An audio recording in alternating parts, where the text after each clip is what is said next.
സമയക്രമത്തിൻ്റെ അത്ഭുതകരമായിട്ടുള്ള അവസ്ഥയെക്കുറിച്ചെല്ലാം അള്ളാഹു റബ്ബുൽ ഇസ്സത്ത് വിശദീകരിച്ചു പറഞ്ഞതാണ് ഞാൻ ഈ ഓതി വച്ച ആയത്ത്. അത്ഭുതകരം എന്ന് ഞാൻ പറയാൻ കാരണം മനുഷ്യജീവിതത്തിൻ്റെ എന്നല്ല, ഈ പ്രപഞ്ചത്തിൻ്റെ തന്നെ താളം സമയവുമായി ബന്ധപ്പെട്ട് നിൽക്കുന്ന ഒന്നാണ്. സമയത്തിൻ്റെ ആ ഒരു വലിയ കനിയിൽ നിന്നാണ്, അതിൻ്റെ മഹാസ്രോതസ്സിൽ നിന്നാണ് വളരെ കുറഞ്ഞ കാലം, നൊടിയിട എന്ന് പറയാൻ പറ്റുന്ന വിധം നമ്മളിവിടെ ജീവിച്ചു പോകുന്നത്. സമയമെന്ന് പറയുന്നൊരു മഹാസാഗരത്തിലെ ഒരു തുള്ളി എടുത്താൽ എത്രയോ അത്രമാത്രം വരുന്ന ഒരു ചെറിയ തുള്ളി എന്ന് പറയാനാവുന്ന ഒന്നാണ് ഓരോ മനുഷ്യൻ്റെയും ജീവിതം. പക്ഷേ ആ മനുഷ്യന് വേണ്ടി തന്നെയാണ് ഈ പ്രപഞ്ചത്തെ സൃഷ്ടിച്ചു വച്ചിട്ടുള്ളത്. പ്രപഞ്ചത്തിൻ്റെ സൃഷ്ടിയെക്കുറിച്ചൊക്കെ ആലോചിക്കുമ്പോൾ ആധുനിക ലോകത്തെ ശാസ്ത്രകാരന്മാർക്ക് പോലും ഈ പ്രപഞ്ച സൃഷ്ടിയുടെ കേന്ദ്ര കഥാപാത്രം ആരാണ് എന്ന ചോദ്യം ചോദിക്കുന്നുണ്ട്. അതിനവർ പറയുന്ന ഒരു പ്രത്യേകം അതിനു വേണ്ടി മാത്രമായി അതിൻ്റെ വ്യത്യസ്തമായ ആലോചനകളിലേക്ക് പോകുന്ന ഒരു വലിയ ശാസ്ത്രം തന്നെയുണ്ട്. ആന്ത്രോപ്പിക് എന്നാണ് ഇതിന് പറയാം. ആന്ത്രോപ്പിക് പ്രിൻസിപ്പാൾ എന്നാണ് പറയാം. നരതത്വം എന്ന് പറയാവുന്ന, നരവംശതത്വം എന്ന് പറയാവുന്ന, എന്താണ് ഈ പ്രപഞ്ചത്തിൻ്റെ മഹാരഹസ്യം എന്ന ചോദ്യത്തിൻ്റെ ഉത്തരം കൊടുക്കപ്പെടാൻ ശാസ്ത്രകാരന്മാർ പോലും ശ്രമിക്കുന്നുണ്ട്. അതുതന്നെയാണ് പരിശുദ്ധ ഖുർആനും പറയുന്നത്. ഈ പ്രപഞ്ചത്തിൻ്റെ കേന്ദ്ര കഥാപാത്രം എന്ന് പറയുന്നത് മനുഷ്യനാണ്. ആ മനുഷ്യനെ സൃഷ്ടിക്കുകയും ആ മനുഷ്യന് വേണ്ടത് ചെയ്തു കൊടുക്കുകയും ചെയ്തുകൊണ്ടാണ് പ്രപഞ്ചത്തിൻ്റെ എല്ലാ സംവിധാനങ്ങളും നിലനിൽക്കുന്നത് എന്ന് അള്ളാഹു റബ്ബുൽ ഇസ്സത്ത് നമ്മളെ പഠിപ്പിക്കുന്നു. അതുകൊണ്ട് തന്നെ ഈ സമയത്തെക്കുറിച്ചുള്ള ഈ നമ്മുടെ ആലോചനയിൽ ഈ ആയത്ത് നമ്മളെ അത്ഭുതപ്പെടുത്തുന്ന വിധം നമ്മുടെ മുന്നിൽ നിൽക്കുകയാണ്. യൗമ ഖലഖസ് സമാവാതി വൽ അർള്, ആകാശഭൂമികൾ സൃഷ്ടിക്കപ്പെട്ടതെന്നാണോ അള്ളാഹു അവയെ സൃഷ്ടിച്ചത് അന്നു തന്നെ അതിൻ്റെ ഏറ്റവും ഇൻഫിനിറ്റീവ് എന്ന് പറയാവുന്ന, നിർണയിക്കാനാവാത്ത ആ സമയത്തിൻ്റെ ഉള്ളിൽ ഒരു സമയം അള്ളാഹു നിശ്ചയിച്ചു വച്ചു. ഞാൻ അതിൽ കൂടുതൽ മറ്റൊരു ഭാഷ ഉപയോഗിക്കാൻ എനിക്ക് കഴിയാത്തത് കൊണ്ടാണ്. ആ പറയപ്പെട്ട നേരത്തിൻ്റെ ഉള്ളിൽ ഒരു സമയത്തെ അള്ളാഹു നിശ്ചയിച്ചു വച്ചു. അതുകൊണ്ട് അള്ളാഹു റബ്ബുൽ ഇസ്സത്ത് പറഞ്ഞു, ഈ പ്രപഞ്ചത്തിൻ്റെയും സമയം 12 മാസമാക്കി അള്ളാഹു നിശ്ചയിച്ചു. അതെന്നേ തുടങ്ങി? യൗമ ഖലഖസ് സമാവാതി വൽ അർള്, ആകാശവും ഭൂമിയും എന്നാണോ ആരംഭിച്ചത് അന്ന് തുടങ്ങി.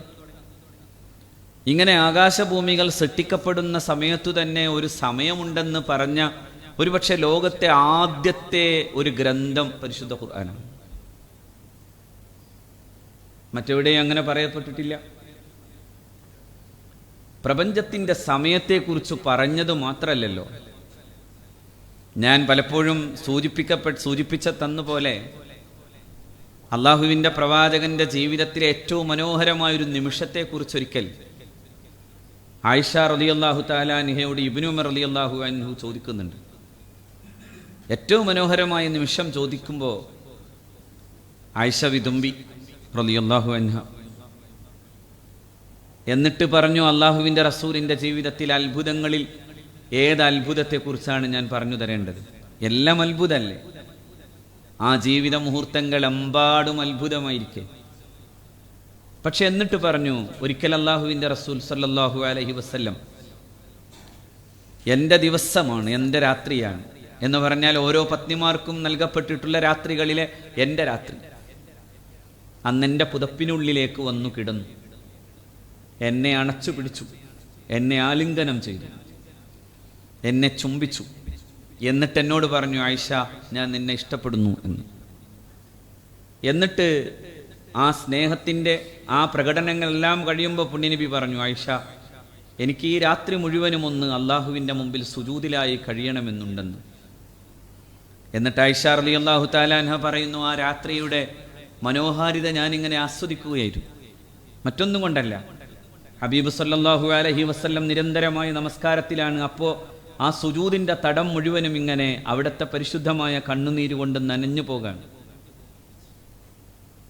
കരഞ്ഞുകൊണ്ട് റസൂലുള്ളാഹി സ്വല്ലല്ലാഹു അലൈഹി വസല്ലം നമസ്കരിക്കുന്ന രംഗം. പക്ഷെ ആ രാത്രിയിൽ അള്ളാഹുവിൻ്റെ റസൂൽ പക്ഷേ അതിനേക്കാളേറെ ചിന്തോദ്ദീപകമായ എന്തോ ഒന്ന് കണ്ടെത്തിയതുപോലെ നിരന്തരമായി ചിന്താമഗ്നനായിരിക്കുന്നതും ആയിഷ റളിയല്ലാഹു അൻഹ പറഞ്ഞു. അന്നത്തെ രാത്രി കഴിഞ്ഞ സുബഹി നമസ്കാരത്തിൻ്റെ ബാങ്ക് മുഴക്കാൻ വേണ്ടി വരുമ്പോൾ മഹാനായ സയ്യിദുന ഹസ്രത്ത് ബിലാൽ റളിയല്ലാഹു തആല അൻഹു അള്ളാഹുവിൻ്റെ റസൂലിനോട് ചോദിച്ചു, നബിയെ, ഇന്നുറങ്ങിയില്ലാത്ത പോലെ, രാവ് മുഴുവനും അങ്ങ് ഉണർന്നിരുന്ന പോലെ, എല്ലാ പാപങ്ങളും പൊറുക്കപ്പെട്ടയാൾ ഇനിയും വരാനുള്ള ജീവിതത്തിലും സംഭവിക്കാൻ പോകുന്നതിനെയും പൊറുക്കപ്പെടാൻ മാത്രം അത്രമേൽ ഏറ്റവും ഉത്കൃഷ്ടനായ മനുഷ്യൻ, അങ്ങനെ ഒരാൾ നിദ്രാവിഹീനനാണ്. അങ്ങനെ ഒരാൾ നിരന്തരമായ പ്രാർത്ഥനയിലും നിരന്തരമായ ചിന്തയിലുമാണ്. അപ്പോൾ ഹബീബ് സല്ലല്ലാഹു അലൈഹി വസല്ലം ബിലാലിനോട് പറഞ്ഞു, എനിക്കിന്ന് ചിന്താമധുരം എന്ന് പറയാവുന്ന വിധം ഒരായത്ത് അവതരിക്കപ്പെട്ട ദിവസമാണ്, എങ്ങനെ ഉറങ്ങും എന്ന് ചോദിച്ചു. ആയത്ത് തന്നെ ഇതാണ്, ഇന്ന ഫീ ഖൽഖിസ് സമാവാതി വൽ അർളി വഖ്തിലാഫിൽ ലൈലി വന്നഹാർ എന്നാണ്. ആകാശഭൂമികളുടെ സൃഷ്ടിപ്പിലും രാവും പകലും മാറി മാറി വരുന്നതിലും ല ആയാത്തിൽ ഉലിൽ അൽബാബ്, ചിന്തിക്കുന്ന ആളുകൾക്ക് ഒരുപാട് ദൃഷ്ടാന്തങ്ങളുണ്ട്. പ്രപഞ്ചം എന്ന് പറയുന്നത് കേവലം മിഥ്യയാണെന്ന് പറയുന്ന ഒട്ടേറെ തത്വചിന്തകളുള്ള കാലത്ത് നിന്നുകൊണ്ട് പ്രപഞ്ചത്തിൻ്റെ സൂക്ഷ്മതലങ്ങളെയും അതിൻ്റെ സ്ഥൂലഭാവത്തെയും നോക്കിക്കണ്ട് അതിനെക്കുറിച്ച് പഠിക്കുകയും അന്വേഷിക്കുകയും ചെയ്തുകൊണ്ട് പടച്ചവനെ റബ്ബനാ മാ ഖലഖ്ത ഹാദാ ബാത്തില, ഇതൊന്നും നീ വെറുതെ സൃഷ്ടിച്ചതല്ലല്ലോ എന്ന് ചിന്തിപ്പിക്കാൻ അള്ളാഹു റബ്ബുൽ ഇസ്സത്ത് ഈ ആയത്ത് അള്ളാഹു അവതരിപ്പിക്കാൻ. ആ ആയത്തിൻ്റെ ഉള്ളടക്കത്തെക്കുറിച്ച് ആലോചിച്ചിട്ടാണ് ഒരു രാത്രി മുഴുക്കെ മുഹമ്മദ് മുസ്തഫ ഉണർന്നിരുന്നത് സ്വല്ലല്ലാഹു അലൈഹി വസല്ലം. നമ്മൾ ഉണരുണ്ടോ എന്ന് അള്ളാഹു ആലം. ഈ ആയത്തുകളുടെ സൗഭാഗ്യകരമായ ആലോചനകളിലേക്കൊക്കെ പോകുമ്പോഴും ഉറങ്ങിപ്പോകുന്ന മനുഷ്യരുള്ള കാലത്തിരുന്നാണ് നമ്മളിതൊക്കെ ചിന്തിക്കേണ്ടത്. അള്ളാഹുവിൻ്റെ റസൂൽ അന്നത്തെ രാത്രി ഉറങ്ങിയില്ല. എന്നിട്ട് ബിലാലിനോട് പറഞ്ഞു, ബിലാൽ എങ്ങനെ ഉറങ്ങും? ഫവൈലുൽ ലിമൻ ഖറഅ വലം യതദബ്ബർ. അങ്ങനെ കൂടി പറയാണ് പുണ്യനബി, ഫവൈലുൽ ലിമൻ ഖറഅ വലം യതദബ്ബർ. ഈ പരിശുദ്ധമായ ആയത്ത് പാരായണം ചെയ്തയാൾ എന്നിട്ട് അത് സംബന്ധിച്ച് ചിന്തിക്കാത്തയാൾക്കാണ് കടുത്ത നാശം എന്ന് മുഹമ്മദ് മുസ്തഫ സ്വല്ലല്ലാഹു അലൈഹി വസല്ലം. അങ്ങനെ കൂടി അള്ളാഹുവിൻ്റെ റസൂൽ പറഞ്ഞു. അവിടെ എന്താണ് അതിലെ പ്രധാന കാര്യം? അതിലെ പ്രധാന കാര്യം എന്ന് പറയുന്നത് ആകാശവും ഭൂമിയും സൃഷ്ടിക്കുന്ന നേരത്തു തന്നെ സമയത്തെയും അള്ളാഹു റബ്ബുൽ ഇസ്സത്ത് സൃഷ്ടിച്ചു എന്ന് പറഞ്ഞ് പ്രപഞ്ചത്തിൻ്റെ എല്ലാത്തരം ഉള്ളടക്കത്തിലേക്കും കൂടി മനുഷ്യനൊന്ന് ആലോചിച്ചു പോയാൽ അള്ളാഹുവിൻ്റെ അത്ഭുതകരമായ ദൃഷ്ടാന്തങ്ങളുടെ പാരാപാരം പോലെ പരന്നു കിടക്കുന്ന ദൃഷ്ടാന്തങ്ങളെ, അള്ളാഹു റബ്ബുൽ ഇസ്സത്തിൻ്റെ ദൃഷ്ടാന്തങ്ങളെ നിങ്ങൾക്ക് കാണാനാകും എന്ന് പറയാണ്. അതുതന്നെയാണ് ഈ ആയത്തിലും അള്ളാഹു റബ്ബുൽ ഇസ്സത്ത് പറഞ്ഞത്, ഇന്ന ഇദ്ദത്ത ശുഹൂരി ഇൻദല്ലാഹി 12 ശഹ്റൻ. 12 മാസത്തെ അള്ളാഹു നിശ്ചയിച്ചു വച്ചു. യൗമ ഖലഖസ് സമാവാതി വൽ അർള്, ആകാശഭൂമികളെ സൃഷ്ടിക്കുന്ന നേരത്തു തന്നെ.